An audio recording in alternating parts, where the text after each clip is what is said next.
Hello, I'm Phillip Crymble. I'd like to begin by expressing my gratitude to UCD Press, to Frank Ormsby, the current Ireland Chair of Poetry, and to all of the editors who work so tirelessly to produce Hold Open the Door. As an Irish-born poet, it was truly gratifying to learn that my work had been selected to appear in such an important anthology. The poem I'll be reading today is titled Fruit Flies, a poem that I feel demonstrates my allegiance to the core beliefs and sensibilities of my mentor, Richard Tillinghast. I was first introduced to Richard when I was being recruited by the University of Michigan, a Southerner from Tennessee with a slow and measured way of talking. Richard made an immediate impression on me. Beyond helping me to understand that rhythm and metric regularity were tools I could use to harness language and raise it to the power of verse, he also taught me, by example, how to take my time when reading aloud.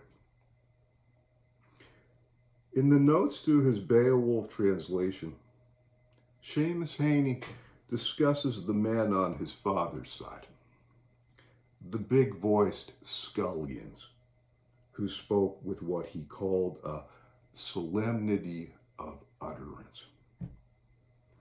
This is something I recognized in the speech patterns of Richard's conversation, and to this day, I continue to feel his presence and influence whenever I give a public reading.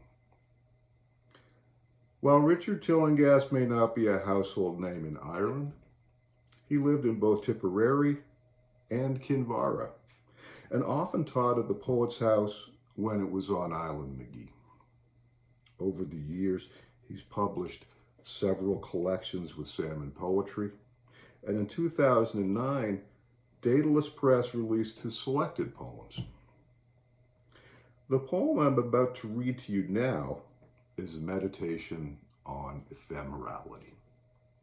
It takes place in Ann Arbor, Michigan, where I worked closely with Richard and where we began what would become a long and lasting friendship.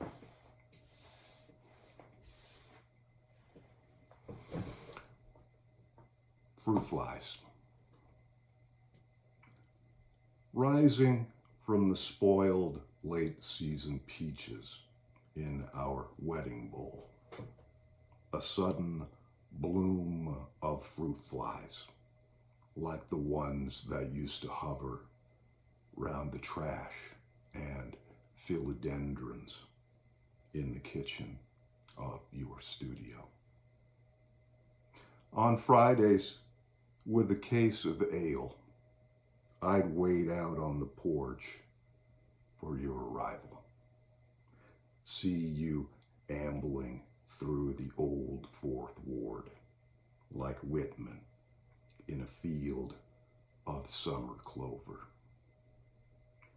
An onion bag of pears and wilted tubers in your lap. You'd sit and smoke a while, debate the early works of Rothko, bring up Cirque d'Hiver.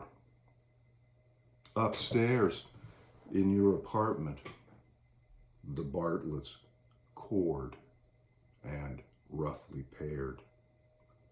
We'd listen to the songs of Leonard Cohen, the world outside undoing all its mending. The fruit flies like confetti in the air.